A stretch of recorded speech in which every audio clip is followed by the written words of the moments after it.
Hello, property investors. Welcome back to another session of our facilities management and utilities management. Obviously, just to remind you all that you should tune in every 2 weeks and join us for these sessions. It's obviously a great opportunity to learn and open yourselves up to things that you might not be aware of as far as solutions around managing your properties, specifically from a maintenance perspective, and even more so in the utilities side. So make sure you subscribe on our platforms and join us as often as possible. So today we're focusing on electricity management. We've just done a little bit of a speak through around the water management, and I really do feel that water management is a lot more intensive and a lot more difficult than electricity management, because the fact that sometimes you'll find on a property that you've got a valve to close off a section of water to the property, and that valve will be faulty and it will still leak, and you'll end up having water flowing through even though you've turned off that valve. Often that happens when you've got a tap that's broken and you're needing to replace a tap. You turn off the valve, and even though you've turned off the valve, the water's still flowing. It becomes a nightmare in that situation where you now have to replace that valve under live flowing water circumstances. You've got a space where you end up flooding the property, all that sort of thing. So I find the nice thing about electricity is when you turn off a circuit breaker, it opens the connection. There's a clear break in it. There's no space for water to bypass, or no space for electricity to bypass, the same way that water can slide past a valve. So with electricity, if in doubt, it's so easy to just turn off a circuit breaker, turn off your mains breaker, and you've got some protection in that situation. So from a safety perspective, in an emergency, the electricity work is a lot easier to control, where you can just turn off a circuit breaker, turn off your earth leakage, or turn off your mains supply. So that's very convenient from a safety perspective.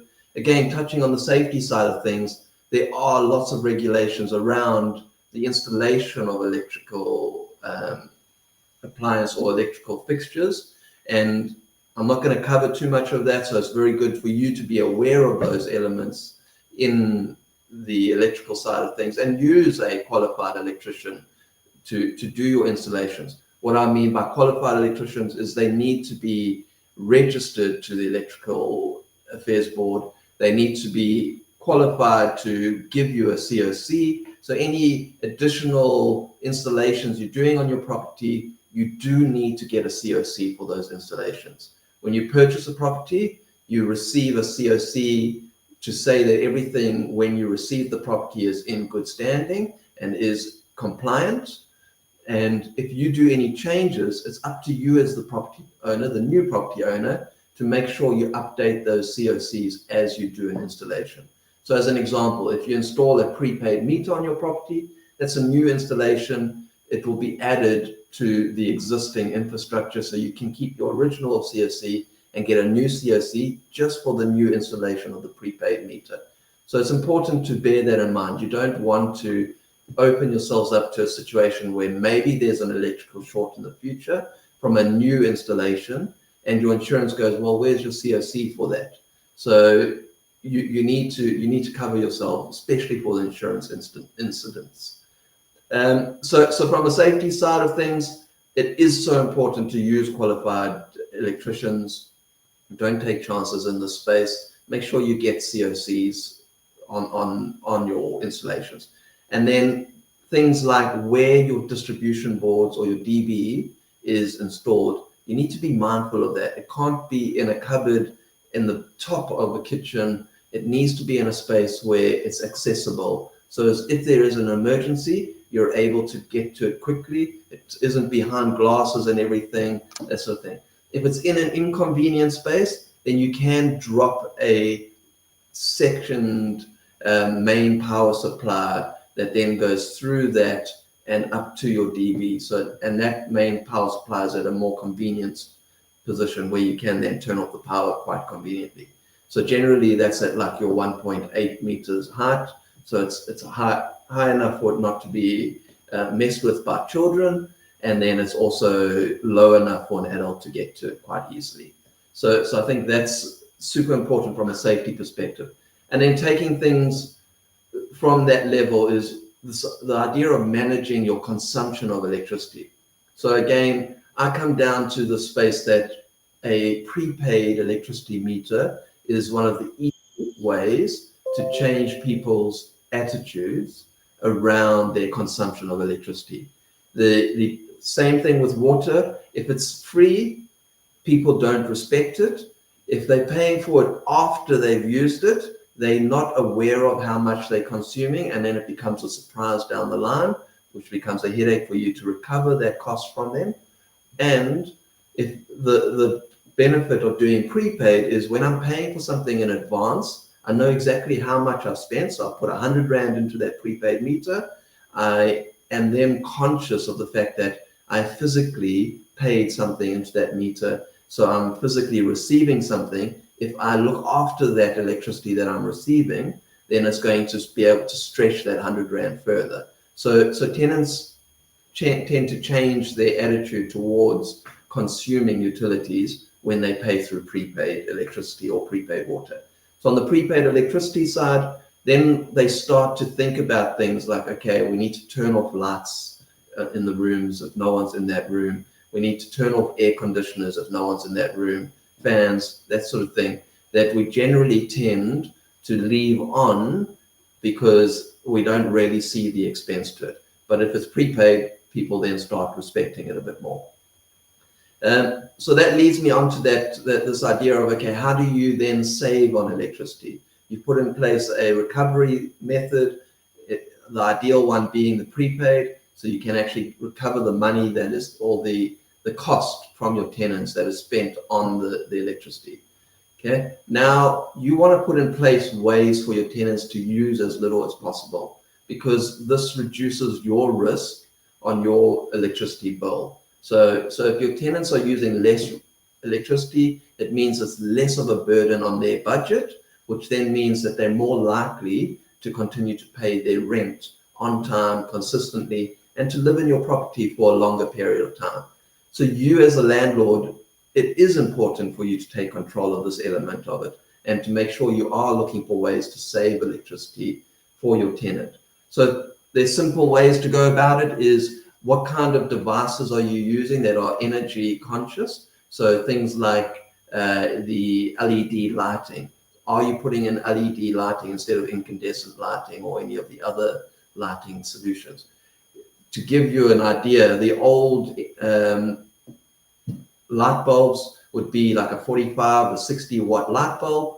Now the LED light bulbs are in the region of 4 watts. And you can see, like, now suddenly you're installing 10 light bulbs for the same amount of consumption that one light bulb used to do. So it's like, it's a no-brainer to go to the lower energy usage devices like the LED lighting and so on. It might be a little bit more expensive as an upfront cost, but long term they tend to last longer, and then they also use a lot less electricity. So the first place to start is to change your lighting to LED lighting. And then you look at other things like the actual appliances in the property, and specifically things like geysers. So geysers are your biggest energy consumer on the property. The next one would be a fridge, but again, the fridge has to be on all the time. Your geyser doesn't have to be on all the time. People only bath or shower in the morning or in the evening when they're getting home from work, or they're getting ready for bed. So in the morning when they're getting ready for work, in the evening when they're home from work. So those are the times that hot water will be used. When no one's there during the day, there's no need for the hot water to be at its optimum temperature. So the first thing there is to teach your tenants to turn off geysers on the DB, so it turns off that consumption of electricity straight away. Okay, so when they leave for work, they can turn off the geyser. When they come home from work, they can turn on the geyser. That can become their habit. Unfortunately, that doesn't work all the time. So unless it's a very conscientious tenant, they're not going to be turning off and turning on all the time. It becomes a habit thing. It becomes a nuisance for them. They don't bother to do it. So what can you do? There are so many great solutions out there as far as geyser timers go. So there's some very nice manual timers where it's just basically the electrician comes, they install it into the distribution board. The main power supply goes through that timer. The relay inside the timer turns off during a specific time that you've set on it. So again, during the day when no one's there, the timer turns the geyser off. And then when it's allocated to turn on, the timer then turns on again and the geyser starts to heat up the water. So those are very simple solutions. You can upgrade that into smarter solutions. So if your property has Wi-Fi, you can get Wi-Fi connected geyser timers. And what's nice about that is you then have an app on your phone. You're able to then turn on the hot water remotely, turn it off remotely. You're able to then adjust the timing on it for other sort of time configurations, whether you've got holiday timing that you need because you're expecting the kids to only wake up at 10 o'clock in the day and then only shower, so the water needs to be hot around that time. So you can configure different settings on those smarter devices, but you need the Wi-Fi for those. So for me, that's a great solution. Okay, what this means is the geyser turns off and it's not on the whole time. It's not trying to maintain the optimum temperature while no one's using it. The reality is it doesn't take that long for water to get up to temperature. So a standard 100-liter geyser probably takes half an hour to heat up to 60 degrees Celsius. A 150-liter, 200-liter geyser probably takes 45 minutes. So it's not a long time that's needed for it to heat up. Okay, so that panic shouldn't be there. And then also you should be having your geysers installed with some insulation, so they're maintaining their heat for longer. A lot of the modern geysers do already have that insulation built in, so it doesn't lose temperature too quickly. A geyser will stay warm for a day and a half if the water isn't used from that geyser. Okay, so bearing in mind when the water is used, the hot water flows out of the top of the geyser, cold water flows into the bottom. As more cold water goes into the geyser, the temperature mix in the geyser itself reduces in temperature. So if the geyser is not being used, it will stay warm for a day, for 2 days. So I think it's important to remember that. Geysers are good ways. Putting on switch timers on geysers is a very good way to save electricity. And then I look at other ways that you can reduce your electricity consumption, and that's through turning off devices that aren't in use. So what I suggest you do when you are putting in place the electrical installation on a property is have zones where there are plugs that are expected to be on permanently. So like your fridge, that plug will be on permanently, and have zones that it's not necessary for them to be on all the time. So as an example, that gives the ability for the TV, the decoders, those sort of things, DVD players, etc., that can be on one circuit breaker that can be turned off when someone leaves the home, and that means that there's no energy vampires that are happening from those devices. So obviously TVs are off, but they're in standby mode for the majority of the time. That standby mode is using some electricity. So it's a small amount of electricity, but when you've got multiple devices doing that, it adds up very quickly. Cell phone chargers, you've got a family that's all got their own cell phone charger plugged in, it's trickle feeding electricity, and that consumption adds up to a couple of kilowatt hours in a day. So it's important to turn those devices off at the switch at the device if possible. So if you've got a charger on a plug next to the bed, turn that switch off next to the bed. If the TV is in standby mode, just turn those off, because that eliminates that trickle feed of electricity going to them. And likewise, I feel that the easy way is to be able to just drop the circuit breaker in the DV, and you know that there's no hidden plugs that are working that shouldn't be working. And you know your fridge is on, and that's all you really need to have on during the day when no one's there. Okay, so those are great ways to save on electricity, to try and reduce the wasted cost. Another one that I look at around a multi-let environment to try and reduce the amount of electricity that's used by the tenant in like a room rental situation or in a student accommodation situation, where what often happens in those situations is the tenants will get a heater during winter, and they'll plug that heater in and it will draw a huge amount of electricity. Then the tenant will leave to go to work and forget that heater on. What happens is that consumption is then happening the whole day. So for me, it's a good solution to try and avoid those tenants having those kind of devices. So there's two solutions for me. Is they should be responsible for their consumption in their own room or their own bachelor unit on that property. So it's good to put sub-meters in for those environments. So it means the lights in that room are covered, the plugs in that room are covered by a prepaid meter. And what it does again is it changes their mentality. When they leave their room, they turn off the light because they know they're paying for the electricity in that room. And it's quite a simple installation.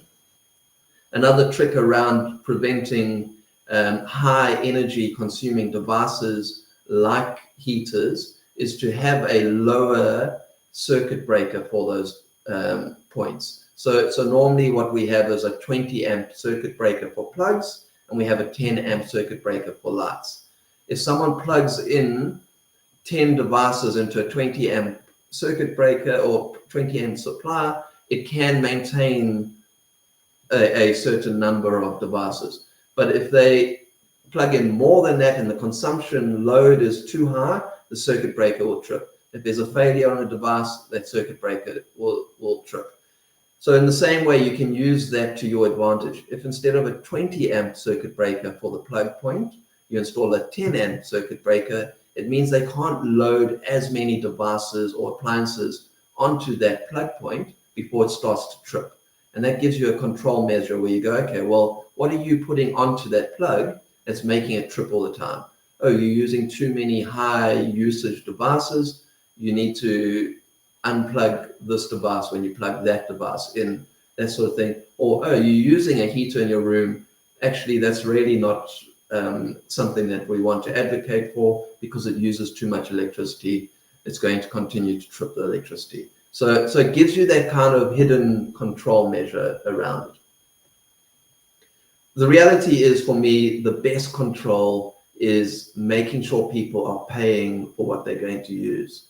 And because once they're mindful of the cost of the electricity, they then become mindful of the idea of wasting electricity.